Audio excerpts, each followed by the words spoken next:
ശബരിമലയിൽ ആഗോള അയ്യപ്പ സംഗമം നടക്കുവാണല്ലോ. ആ നടക്കുന്ന സമയത്ത് മുഖ്യമന്ത്രി പിണറായി വിജയൻ വന്നിറങ്ങിയത് വെള്ളാപ്പള്ളി നടേശനൊപ്പമാണ്. അപ്പൊ അത് കഴിഞ്ഞപ്പോൾ വെള്ളാപ്പള്ളി നടേശനോട് ചോദിച്ച ചില ചോദ്യങ്ങൾക്ക് വളരെ പ്രസക്തമായ ചില ഉത്തരങ്ങൾ വെള്ളാപ്പള്ളി നൽകിയിട്ടുണ്ട്. അതിൽ ഒന്നാമത്തെ ഉത്തരം എന്ന് പറയുന്നത് പിണറായി വിജയൻ മനസ്സിൽ ഭക്തനാണ്, അതുകൊണ്ടാണ് അയ്യപ്പന്റെ പ്രതിമ അദ്ദേഹം സ്വീകരിച്ചത്, അല്ലെങ്കിൽ അദ്ദേഹം സ്വീകരിക്കില്ലല്ലോ എന്ന് ചോദിക്കുന്നുണ്ട്. രണ്ടാമത്തത്, ഇടതുപക്ഷത്ത് നിന്ന് മുഖ്യമന്ത്രിയാവാനുള്ള യോഗ്യൻ അത് പിണറായി വിജയൻ മാത്രമാണ്, അടുത്ത തവണയും അദ്ദേഹമാണ് മുഖ്യമന്ത്രി, വേറെ ആരും മുഖ്യമന്ത്രിയല്ല, UDF ഒക്കെ ശിഥിലമാണ് എന്നാണ് അദ്ദേഹം പറയുന്നത്. മറ്റേ ഒരു രാഷ്ട്രീയ പാർട്ടിയും വരില്ല എന്നും പറയുന്നുണ്ട്. അപ്പോ അദ്ദേഹം ഒരുമിച്ചാണല്ലോ വന്നതെന്ന് ചോദിച്ചപ്പോൾ അദ്ദേഹം പറഞ്ഞ കാര്യമുണ്ട്, കുറെ കാലം ഞാൻ അദ്ദേഹത്തെ താങ്ങി നടന്നു, ഇപ്പൊ അദ്ദേഹം എന്നെ പോയി കൊണ്ട് നടക്കുന്നു. ഇതാണ് സത്യം. ഈ ഉളുപ്പില്ലാത്ത രാഷ്ട്രീയം, ഞാൻ അങ്ങനെ തന്നെ പറയും. ആരെങ്കിലും പ്രേക്ഷകർക്ക് എന്നോട് എന്തെങ്കിലും നീരസം തോന്നിയാൽ അത് ക്ഷമിക്കുക. അതായത് ഉളുപ്പില്ലാത്ത രാഷ്ട്രീയം കളിക്കുക എന്ന് പറയുന്നത് ഇതല്ലേ. അതിന് എന്താ പറയാ, ഈ ഉളുപ്പില്ലാത്തെന്ന് പറഞ്ഞു കഴിഞ്ഞാൽ എനിക്ക് കുറഞ്ഞു പോയെന്ന് എനിക്ക് തോന്നുന്നു. സത്യത്തിലെ പിണറായി വിജയന്റെ കാല് നക്കി എന്നൊക്കെയാണ് നമുക്ക് അതിനെ സിമ്പിളായിട്ട് അതും ഏറ്റവും കുറഞ്ഞു പോയെന്ന് എനിക്ക് തോന്നുന്നു. എന്തിനാണ് ഈ വെള്ളാപ്പള്ളി നടേശനെ ഇങ്ങനെ ഈ നിലയിലേക്ക് താഴുന്നത്, അധപ്പതിക്കുന്നത് എന്ന് മനസ്സിലാകുന്നില്ല. ഈ പിണറായി വിജയൻ എന്താ മനസ്സിലാക്കിയത്? വെള്ളാപ്പള്ളി നടേശനെ കുറിച്ച് സൂചിപ്പിച്ചു കഴിഞ്ഞിട്ടുണ്ടെങ്കിൽ കേരളത്തിലെ ഈഴവ സമൂഹം ഒന്നടക്കം അടുത്ത തദ്ദേശ തെരഞ്ഞെടുപ്പിനും നിയമസഭാ തെരഞ്ഞെടുപ്പിനും ഈ ഇപ്പം പാർട്ടിയിൽ നിന്ന് വിട്ടുപോയവരെല്ലാം തിരിച്ചു വരുമെന്നും അവരെല്ലാം തന്നെ ഈ പറഞ്ഞ പാർട്ടിക്ക് വോട്ട് ചെയ്യുമെന്നാണ് മനസ്സിലാക്കിയിരിക്കുന്നത്. അതുകൊണ്ടാണല്ലോ ഇരിക്കുന്നത്. ഇപ്പൊ എന്താ ഏറ്റവും ഒടുവിലായിട്ട് എന്താ സംഭവിച്ചിരിക്കുന്നത്? ഈ മൈക്രോ ഫിനാൻസ് തട്ടിപ്പ് ആ വിഷയത്തിലേക്ക് വരാം. മൈക്രോ ഫിനാൻസ് തട്ടിപ്പ് എത്ര വർഷമായി അത് ഉണ്ടായിട്ട്? ആ മൈക്രോ ഫിനാൻസ് തട്ടിപ്പിന്റെ അന്വേഷണം എന്തായി? അന്വേഷണം ഇപ്പം ഏറ്റവും ഒടുവിലായിട്ട് കഴിഞ്ഞ എനിക്ക് തോന്നുന്നു ഒരു 4-5 ദിവസം മുമ്പ് ഹൈക്കോടതിന്റെ ഒരു ഇടപെടൽ ഉണ്ടായിട്ടുണ്ടായിരുന്നു. വർഷങ്ങളായിട്ട് എഴഞ്ഞു നീങ്ങുന്ന ഈ തട്ടിപ്പ് കേസിന്റെ അന്വേഷണം എത്രയും പെട്ടെന്ന് പൂർത്തിയാക്കണമെന്ന് ആ അന്വേഷണത്തിന്റെ ഉദ്യോഗസ്ഥനെ എസ് ശശിധരനെ വിജിലൻസ് SP മാറ്റാൻ വേണ്ടിയിട്ടായിരുന്നു ഇവരുടെ തീരുമാനം. അതായത് വിജിലൻസ് SP മാറ്റിക്കൊണ്ട് ഇതിന്റെ അന്വേഷണം മൊത്തത്തിൽ അട്ടിമറിക്കുക, അടുത്ത് വരുന്ന അന്വേഷണ ഉദ്യോഗസ്ഥരെ ഒന്നെങ്കിൽ ഇത് അന്വേഷിക്കാൻ വേണ്ടി കൂടുതൽ സമയം ആവശ്യപ്പെട്ടുകൊണ്ട് കോടതിയെ സമീപിക്കുക. അപ്പം കോടതിയോട് പറയുകയാണ്, ഞാൻ ഇതിൻ്റെ അകത്ത് പെട്ടെന്ന് വരുന്നതാണ്, മറ്റേ അന്വേഷണ ഉദ്യോഗസ്ഥർ ബുദ്ധിമുട്ടുകൊണ്ട് പോയി, അപ്പോൾ എനിക്ക് ഇനി ഒരു 2 വർഷം കൂടെ വേണം എന്ന് പറയുക. അങ്ങനെ പറഞ്ഞ് അത് നീട്ടി വലിക്കുക. എന്നിട്ട് ലാസ്റ്റ് ഘട്ടത്തിൽ കോടതി പോലും മറന്നു പോകുന്ന ഘട്ടത്തിലോ അല്ലെങ്കിൽ ഇതിൻ്റെ അകത്ത് എന്താ പറയാ പരാതിക്കാരായിട്ടുള്ളവരോ മറ്റാൾക്കാർ ആരെങ്കിലും മരിച്ചു പോകുന്ന ഘട്ടം വരെ ഇത് നീട്ടിക്കൊണ്ടുപോവാം എന്ന നിലയിലേക്ക് കയറുന്നത്. സത്യം പറഞ്ഞ പിണറായി വിജയന് ഇപ്പൊ വെള്ളാപ്പള്ളി നടേശനെ രക്ഷിക്കാൻ വേണ്ടിയിട്ടുള്ള വലിയൊരു ഓപ്പറേഷൻ നടക്കുന്നത്. പിണറായി വിജയനും ഈ വെള്ളാപ്പള്ളി നടേശനും ഒക്കെ ഒന്നിച്ച് ഒരു കാറിനകത്തൊക്കെ വന്നിറങ്ങുന്ന കാഴ്ച നിരന്തരമായിട്ട് ഇവിടുത്തെ കോടതിയും സംവിധാനങ്ങളും പോലീസും വിജിലൻസും ഒക്കെ കാണുന്ന ഘട്ടത്തിന് ആ വിജിലൻസിന് ഈ റിട്ടയർഡ് ആയി കഴിഞ്ഞാലും ജീവിക്കാനുള്ള ആഗ്രഹമുള്ള ഏതെങ്കിലും വിജിലൻസ് ഉദ്യോഗസ്ഥൻ ഈ പറയുന്ന വെള്ളാപ്പള്ളി നടേശനെതിരെ ശക്തമായിട്ടുള്ള റിപ്പോർട്ട് കൊടുക്കുമെന്ന് തോന്നുന്നുണ്ട് വാർത്തയിൽ? തീർച്ചയായിട്ടും കൊടുക്കില്ല, തോന്നില്ല, ഒരിക്കലും ഇല്ല. ജീവിക്കണ്ടേ, ജീവനാണ്. അതെ. ഇന്നോവ മറ്റേ മാഷ അല്ലാതെ എഴുതിയിട്ട് വണ്ടി മുറ്റത്ത് കിടന്ന് കറങ്ങുന്ന കാണാൻ ആഗ്രഹമുള്ള ഒരു വിജിലൻസ് ഉദ്യോഗസ്ഥനും ഉണ്ടാവില്ല. അതിപ്പോ ശശിധരൻ സാർ അയക്കി കഴിഞ്ഞാലും ശരി, മറ്റേത് ഉദ്യോഗസ്ഥരാണെങ്കിലും ഉണ്ടാവില്ലെന്നാണ് ഞാൻ മനസ്സിലാക്കുന്നത്. അപ്പൊ ഇതിന്റെ അന്വേഷണം പൂർത്തീകരിക്കുന്നതിലേക്ക് അടുക്കുന്ന സമയത്ത് ഉദ്യോഗസ്ഥനെ മാത്രം കേസിനെ ബാധിക്കുമെന്ന് കൊച്ചുകുട്ടികൾക്ക് പോലും അറിയാവുന്ന കാര്യമാണ് എന്ന നിലയിലേക്കാണ് ഹൈക്കോടതി ഇതിനെ നിരീക്ഷിക്കുന്നത്. ഈ വെള്ളാപ്പള്ളി നടേശന്റെ ഭാഗത്തുനിന്ന് നിരന്തരമായി ഉണ്ടാകുന്ന എത്ര സംഭവങ്ങളാണ് ഉള്ളത് നോക്കുക. ഈ പറയുന്ന പിണറായി വിജയനെതിരെ ഏറ്റവും കൂടുതൽ ശക്തമായ നിലപാടെടുത്തിരുന്ന വെള്ളാപ്പള്ളി നടേശനെ പെട്ടെന്ന് ഈ പറയുന്ന പ്ലേറ്റ് തിരിച്ചിട്ട പോലെ, അല്ലെങ്കിൽ എന്താ പറയുക, നമ്മുടെ മുട്ട പ്ലേറ്റ് അടിക്കുന്ന സമയത്ത് ഒരു ഭാഗം കുറച്ച് കരിഞ്ഞിട്ടുണ്ടോ തോന്നുന്ന സമയത്ത് മറിച്ചിടുന്ന രീതിയിലൊക്കെ ഉള്ള ലാഘവത്തോടു കൂടി സെക്കൻഡുകൾക്കുള്ളിൽ തന്നെ പ്ലേറ്റ് മറിക്കാൻ വേണ്ടിയിട്ട് എങ്ങനെയാണ് കഴിയുമെന്നുള്ളതാണ് മനസ്സിലാക്കി. എനിക്ക് തോന്നുന്നത് ഓന്തൊക്കെ നാണം കെട്ട് ഈ പറയുന്ന വെള്ളാപ്പള്ളി നടേശന് മുന്നിൽ തല ഉരിക്കേണ്ട ആവശ്യമുണ്ട്. ആരുടെയും ഓന്തൊക്കെ സമയത്ത് എനിക്ക് തോന്നിനൊക്കെ ഒരു സെക്കൻഡ് 2 സെക്കൻഡ് ഒക്കെ വേണം തോന്നുന്നല്ലേ ഇത് നിറം മാറാൻ വേണ്ടിട്ട്. പക്ഷെ വെള്ളാപ്പള്ളി നടേശനെ സംബന്ധിച്ചോളം 0.1 സെക്കൻഡ് പോലും വേണ്ടെന്ന് എനിക്ക് തോന്നുന്നു. ആ രീതിയിലൊക്കെ നിറമാണ്. ഇനിയിപ്പം അടുത്ത ദിവസം നമ്മുടെ രാജീവ് ചന്ദ്രശേഖർ പോയിട്ടൊന്ന് കണ്ടു കഴിഞ്ഞിട്ടുണ്ടെങ്കിൽ നേരെ തിരിച്ച് ചിലപ്പം വേണമെങ്കിൽ അങ്ങോട്ട് വരും. കേരള സമൂഹത്തിൽ ഇത്രത്തോളം വിശ്വാസയോഗ്യമല്ലാത്ത, ആര് വിളിച്ചാലും അതിനൊപ്പം കൂടെ പോകുന്ന തെരുവ് സ്ത്രീകളെ പോലെ അതേ നിലവാരത്തിലേക്ക് പോകുന്ന ഒരു മനുഷ്യനായിട്ടാണ് വെള്ളാപ്പള്ളി നടേശൻ എന്ന് പറയുന്ന ആളെ കേരള സമൂഹം കണക്കാക്കുന്നതാണ്. വെള്ളാപ്പള്ളി നടേശനെതിരെ എത്ര കേസുകൾ എടുത്തിട്ടുണ്ടായിരുന്നു. ഏറ്റവും ചുരുങ്ങിയത് പോട്ടെ, ഈ നാട്ടിലെ ഹിന്ദു സമൂഹത്തിനോട് എന്തെങ്കിലും ഒരു ആത്മാർത്ഥ ഉണ്ടാക്കിയെങ്കിൽ വെള്ളാപ്പള്ളി നടേശൻ ഈ പരിപാടിയിലേക്ക് ക്ഷണിച്ച ഈ വേദിയിൽ വെച്ച് ഒരു വാക്ക് പറയാണ്, ശ്രീ പിണറായി വിജയൻ, ഞാൻ ഈ വേദിയിൽ വന്നത് താങ്കളുടെ ക്ഷണം സ്വീകരിച്ചുകൊണ്ടാണ്.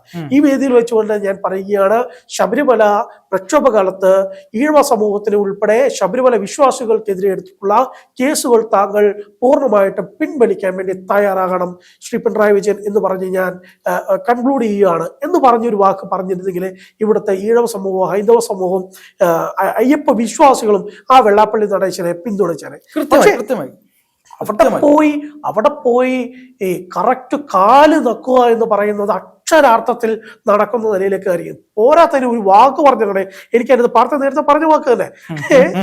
ഇനി കേരളത്തിലെ മുഖ്യമന്ത്രിയാകാൻ വേണ്ടി പിണറായി വിജയൻ അല്ലാണ്ട് മറ്റാരും യോഗ്യനല്ല എന്ന നിലയിലേക്ക് പറഞ്ഞ, അതായത് പണ്ട് നമ്മള് സംഘടനയിലൊക്കെ നിൽക്കുന്ന സമയത്ത് നമുക്ക് ശേഷം പ്രളയം എന്ന രീതിയിലേക്ക് നമ്മൾ പറയുന്നത്, മറ്റൊരാളില്ല എന്ന നിലയിലേക്ക് പറയുന്നു. അതേപോലെ പിണറായിക്ക് ശേഷം കേരളത്തിൽ പ്രളയം ഉണ്ടായിട്ട് എല്ലാം തീരുവാണ് എന്ന നിലയിലേക്ക് പറഞ്ഞു വെക്കാൻ വേണ്ടിയിട്ട് ഈ സത്യത്തിൽ ഈ പറയുന്ന വെള്ളാപ്പള്ളി നടേശന്റെ ഉദ്ദേശം മറ്റെന്തോ ആണെന്നാണ് ഞാൻ കണക്കാക്കുന്നത്. ഈ പ്രാർത്ഥന എന്താ മനസ്സിലാക്കുന്നത്? അല്ല, കൃത്യമായി അങ്ങ് പറഞ്ഞതിൽ തന്നെ എല്ലാ കാര്യങ്ങളും ഉണ്ട്. കാരണം സംസ്ഥാന രാഷ്ട്രീയത്തിൽ പിണറായി വിജയനെ പൊന്തിച്ചുകൊണ്ട് മൈക്രോ ഫിനാൻസ് ഉൾപ്പെടെയുള്ള എല്ലാ കാര്യങ്ങളും എന്ത് ചെയ്യുക, മൂടി വെക്കപ്പെടുക. ശാശ്വതികാനന്ദയുടെ മരണം വലിയ രീതിയിൽ അന്വേഷിച്ചു, എന്ത് ചെയ്തു? ഒന്നും ഉണ്ടായില്ലല്ലോ. അദ്ദേഹം എങ്ങനെയാണ് മരണപ്പെട്ടത്? അദ്ദേഹം സ്വയം മുങ്ങി ചത്തതാണ് എന്ന രീതിയിലേക്കുള്ള വാർത്തകൾ വന്നു. ഇവിടെ മറുഭാഗത്ത് വേറെ ഏതെങ്കിലും തരത്തിൽ അന്വേഷണം വരാതിരിക്കാൻ വേണ്ടിയിട്ട് BJP-യുമായിട്ട് ചെറിയൊരു അലയൻസ് ഒക്കെ ഉണ്ട് എന്ന തരത്തിൽ അവിടെ വെക്കുകയും, സത്യത്തിൽ BJP രാഷ്ട്രീയം, അതായത് BJP പൊളിറ്റിക്സ് ഉള്ള BJP-യുടെ നേതാക്കന്മാർ പോലും ചിന്തിക്കേണ്ട ഒരു പ്രധാനപ്പെട്ട കാര്യമുണ്ട്. കാരണം BJP-ക്ക് SNDP ഒരു തരത്തിലും ഒരു സഹായവും ചെയ്യില്ല. അങ്ങനെ ഒരു പ്രതീതി ജനിപ്പിക്കുകയും എന്നിട്ട് ആ വോട്ട് മുഴുവൻ CPM-ന് മറച്ചു വെക്കുകയും കോൺഗ്രസിനോ അല്ലെങ്കിൽ BJP-ക്കോ യാതൊരു തരത്തിലും ഇവിടെ ഒരു കാര്യവുമില്ല എന്ന് പരസ്യമായി പറയുകയും ചെയ്യുന്ന ആളാണ് ഈ പറയുന്ന വെള്ളാപ്പള്ളി നടേശൻ.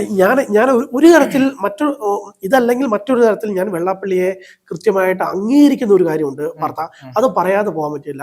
ഒരു കാലം കൃത്യമായിട്ട് കേന്ദ്ര സർക്കാരിന്റെ തോണിയിലും വെക്കുകയും ഇപ്പുറത്തെ പിണറായി വിജയന്റെ സർക്കാരിന്റെ തോണിയിൽ മറ്റൊരു കാലം വെച്ചിട്ട് കൃത്യമായിട്ട് കേന്ദ്ര സർക്കാരിന്റെ അന്വേഷണ സംഘങ്ങളൊന്നും ഞങ്ങളെ പിടിക്കാതിരിക്കാൻ വേണ്ടിയിട്ട് അവിടെ കൃത്യമായ മുൻകരുതലും ഇപ്പുറത്തെ സംസ്ഥാന സർക്കാരിനെ സൂചിപ്പിച്ചുകൊണ്ട് ഇപ്പുറത്തെ അന്വേഷണങ്ങളൊന്നും ഉണ്ടാകാതിരിക്കുന്ന തരത്തിലേക്ക് കേന്ദ്രത്തിനെയും സംസ്ഥാനത്തെയും ഒരേപോലെ കെട്ടിപ്പിടിച്ചുകൊണ്ട് പോകുന്ന തനി ബിസിനസ്സുകാരന്റെ അതേ ഒരു പൊളിറ്റിക്കൽ സ്ട്രാറ്റജി എന്ന നിലയിലേക്കാണ് പറയുന്നത്. അത് ചരിത്രമാണ്. കാരണം 2 തോണിയിൽ കാല് വെച്ചവരെല്ലാം നടുക്ക് വീഴുന്നതാണ്. പക്ഷെ 2 തോണിയിൽ കാല് വെച്ച വെള്ളാപ്പള്ളി 10 വർഷമായിട്ടും 11 വർഷമായിട്ടും വീണിട്ടില്ല എന്നുള്ളതാണ് നമ്മൾ മനസ്സിലാക്കേണ്ടത്. അപ്പൊ ഇയാളെ പോലുള്ള ആളുകളെ കൊണ്ടു നടക്കുന്ന, ഇത് കാണുന്ന കേരളത്തിലെ CPM-ന്റെ അണികളുണ്ടല്ലോ, CPM-ന്റെ അണികൾ പോട്ടെ, നിഷ്പക്ഷമായി നിൽക്കുന്ന ആൾക്കാരുണ്ടല്ലോ, ഇനി അതുമോട്ടെ BJP-യുടെ അണികളുണ്ടല്ലോ, കോൺഗ്രസിന്റെ അണികളുണ്ടല്ലോ, സാധാരണ മനുഷ്യന്മാരുണ്ടല്ലോ, ഇവരൊക്കെയാണ് ഈ നെക്സസിനെ കാണേണ്ടത് എന്നാണ് ഞാൻ പറയുന്നത്. കാരണം ഒരു മര്യാദയും ഇല്ലാതെ പിണറായി വിജയന്റെ കൂടെ കാറിൽ കയറി വന്ന് ഇത്രയ്ക്ക് വൃത്തികേട് വിളിച്ചു പറയുന്ന ഒരു മനുഷ്യനെ പൊക്കിപ്പിടിച്ച് പറയുന്ന ആ വെള്ളാപ്പള്ളിയുടെ ഉദ്ദേശം എന്താണെന്നും തിരിച്ച് പിണറായിയുടെ ഉദ്ദേശം എന്താണെന്നും ആളുകൾ തിരിച്ചറിയുന്നുള്ള കാര്യത്തിൽ യാതൊരു അല്ല. ഇപ്പൊ ഏറ്റവും ലാസ്റ്റ് നോക്കിയാൽ മതി, കഴിഞ്ഞ എനിക്ക് തോന്നുന്നു ജൂണിലോ ജൂലൈയിലും കണ്ടാണ് വെള്ളാപ്പള്ളിന്റെ ഒരു പ്രസ്താവന ഉണ്ടായിരുന്നത്. മലപ്പുറത്ത് പോയിട്ട് മലപ്പുറത്തെ ഇത് എന്താ പറയുക, ഹൈന്ദവ സമൂഹം ഈഴവ സമൂഹം വലിയ തരത്തിലുള്ള പ്രശ്നങ്ങൾ അനുഭവിക്കുകയാണ്. അവിടുത്തെ ഇസ്ലാമിക സമൂഹത്തിന്റെ പക്കൽ നിന്ന് ഇന്ന നിലയിലേക്ക് ഈ പറയുന്ന എനിക്ക് തോന്നുന്ന ജൂലൈയിലും കണ്ടായിരുന്നു. അതെ, ആ സമയത്ത് ഇത്തരത്തിൽ പ്രസ്താവന നടത്തിയുള്ള ഈ താൻ വളരെയധികം എന്താ പറയാ മതേതരത്വ മുഖമുള്ള വ്യക്തിയാണെന്ന് ആവർത്തിച്ച് പറയുന്ന പിണറായി ഈ നാട്ടിലെ മുസ്ലിം വിശ്വാസികളോട് എന്ത് പറയും? വെള്ളാപ്പള്ളിയെ സ്വന്തം കാറിൽ കയറ്റിക്കൊണ്ട് വന്ന് അവിടെ ഇറക്കി ഈ ഒരു പരിപാടിയിലേക്ക് പങ്കെടുപ്പിക്കുന്നതിലൂടെ ഈ മുസ്ലിം സമൂഹത്തിന് പിണറായി വിജയൻ നൽകുന്ന സന്ദേശം എന്താണ്? ചോദ്യമാണ്, കൃത്യമാണ്, വളരെ പ്രധാനപ്പെട്ട ചോദ്യമാണ്. കാരണം ഈ നാട്ടിലെ മുസ്ലിം സമൂഹത്തെ ഒന്നടങ്കം എന്തോ ഇല്ലായ്മ ചെയ്യണം എന്ന നിലയിലേക്കുള്ള അത്തരത്തിലുള്ള അർത്ഥം വമിപ്പിക്കുന്ന തരത്തിലേക്ക് ഒരു ചോദ്യം ചോദിച്ചിട്ടുള്ള, അല്ലെങ്കിൽ മുസ്ലിങ്ങളെല്ലാം തന്നെ വലിയ പ്രശ്നക്കാരാണ് എന്ന നിലയിലേക്ക് അർത്ഥം വരുന്ന രീതിയിൽ സംസാരിച്ചിട്ടുള്ള വെള്ളാപ്പള്ളിയെ ചേർത്ത് പിടിക്കുന്നതിലൂടെ പിണറായി വിജയൻ എന്താണ് ലാക്കാക്കുന്നത്? കേരളത്തിലെ മുസ്ലിം ജനവിഭാഗത്തിന്റെ വോട്ടിന് CPM-ന് വേണ്ടെന്നാണോ വിചാരിക്കുന്നത്? അല്ല, ഇതിൽ ഒരു പ്രധാന കാര്യം കൂടെ ഉണ്ട്. PC ജോർജിനെതിരെ നാഴികയ്ക്ക് 40 വട്ടം കേസെടുക്കാൻ നടക്കുകയാണ്. അങ്ങനെയുള്ള പിണറായി വിജയനാണ് ഈ പറയുന്നത് പോലെ വെള്ളാപ്പള്ളി 3 പ്രാവശ്യം മലപ്പുറത്തെ ഒരു ജനതയെ ആകെ ആക്ഷേപിച്ചു. അങ്ങനെ ആക്ഷേപിച്ചിട്ട് പോലും കേസെടുത്തില്ല. മുസ്ലിം ലീഗ് പോലും അതിൽ മൗനം പാലിച്ചു. നമ്മൾ നോക്കണം, മുസ്ലിം ലീഗ് പോലും അതിൽ മൗനം പാലിച്ചു, എന്നിട്ട് അതിൽ കേസെടുത്തിട്ടില്ല. ഈ പിണറായി വിജയന് മുസ്ലിം ജനതയുടെ വോട്ട് ചോദിക്കേണ്ട ചോദ്യമല്ലേ? CPM-ലെ മുസ്ലിം സഹാക്കള് അവരാണ് ചോദിക്കേണ്ടത്. അവർക്ക് ചോദിക്കാൻ പറ്റത്തില്ലല്ലോ. അങ്ങനെ ചോദിച്ചു കഴിഞ്ഞാൽ വലിയ പ്രശ്നമാകുമല്ലോ. അപ്പം അവരെങ്കിലും ആത്മാഭിമാനമുള്ള 5 നേരം വോട്ടം 3 നേരമെങ്കിലും നിസ്കരിക്കുന്ന ഏതെങ്കിലും മുസ്ലിം വിശ്വാസി CPM-ന്റെ പാർട്ടി മെമ്പറിലോ CPM-ന്റെ കേഡർ മെമ്പർഷിപ്പിലോ അല്ലെങ്കിൽ CPM-ന്റെ അനുഭാവി ഗ്രൂപ്പിലെങ്കിലും ഉണ്ടെങ്കിൽ തീർച്ചയായിട്ടും അവർക്ക് ആത്മാഭിമാനം ഉണ്ടെങ്കിൽ അവർ ചോദിക്കണം പാർട്ടി നേതൃത്വത്തോട്, ഇത്തരത്തിൽ മുസ്ലിം ഒരു വംശഹത്യ പോലത്തെ അല്ലെങ്കിൽ മുസ്ലിം വിരുദ്ധത നാഴിക 40 വട്ടം പറയുന്ന ഈ പറയുന്ന വെള്ളാപ്പള്ളി നടേശനെ നിങ്ങൾ എന്തിനാണ് ആ പരിപാടിയിൽ പങ്കെടുപ്പിച്ചത് എന്നുള്ളത് എടുത്തു ചോദിക്കേണ്ട കാര്യം തന്നെയാണ്. അത് ചോദിക്കാത്ത പക്ഷം അതിന് എന്ത് വിശദീകരണമാണ് CPM നേതൃത്വം നൽകുന്നത് എന്നുള്ളത് വളരെ പ്രധാനപ്പെട്ട ചോദ്യമാണ്. അടുത്ത ദിവസം ഏതെങ്കിലും തൻ്റെ ഇടം അല്ലെങ്കിൽ നട്ടലിലുള്ള മാധ്യമപ്രവർത്തകർ ഈ പറയുന്ന ഈ ഗോവിന്ദമാഷിനോട് ഉൾപ്പെടെയുള്ളവരോട് വാർത്താ സമ്മേളനത്തിൽ ചോദിക്കാം. കൊച്ചിയിൽ വല്ല വാർത്താ സമ്മേളനം ഉണ്ടായിരുന്നെങ്കിൽ നമുക്ക് ചോദിക്കായിരുന്നു. പക്ഷേ കൊച്ചിയിലൊന്നും അവർ നടത്താൻ സാധ്യതയില്ലല്ലോ, എപ്പോഴും തിരുവനന്തപുരത്താണ് നടത്തുന്നത്. അപ്പം ആ കാര്യത്തിൽ അതിന് വേറൊരു കാര്യമുണ്ട്, അടുത്ത ന്യൂനപക്ഷ സംഗമം വരുന്നുണ്ട്, അത് പരിഹരിക്കാൻ വേണ്ടി എന്നുള്ളതും കൂടി അറിയിക്കാം. ന്യൂനപക്ഷ സംഗമം നടത്തുകയാണെങ്കിൽ അതിനകത്ത് പരമാവധി ഈ പറയുന്ന മുസ്ലിം ലീഗിനകത്ത് ആരെങ്കിലും അടർത്തിയെടുത്ത് പരിപാടിയിനകത്ത് പങ്കെടുപ്പിക്കാൻ പറ്റുമോ എന്നുള്ള പ്രധാനപ്പെട്ട ചോദ്യമായിരിക്കും ഇതിന്റെ ഭാഗമായിട്ട് ഉണ്ടാക്കുക. എന്തായാലും ഈ പറയുന്ന വെള്ളാപ്പള്ളി നടേശനെ പൊക്കിക്കൊണ്ട് നടക്കുന്ന പിണറായി വിജയന് ഇതിൽ കൂടുതൽ മറ്റൊന്നും വരാനില്ല എന്നുള്ളത് മാത്രമാണ് എനിക്ക് ആമുഖമായിട്ട് അല്ലെങ്കിൽ എനിക്ക് അതിൻ്റെ അകത്തുനിന്ന് വിലയിരുത്താൻ വേണ്ടി പറ്റുന്നത്.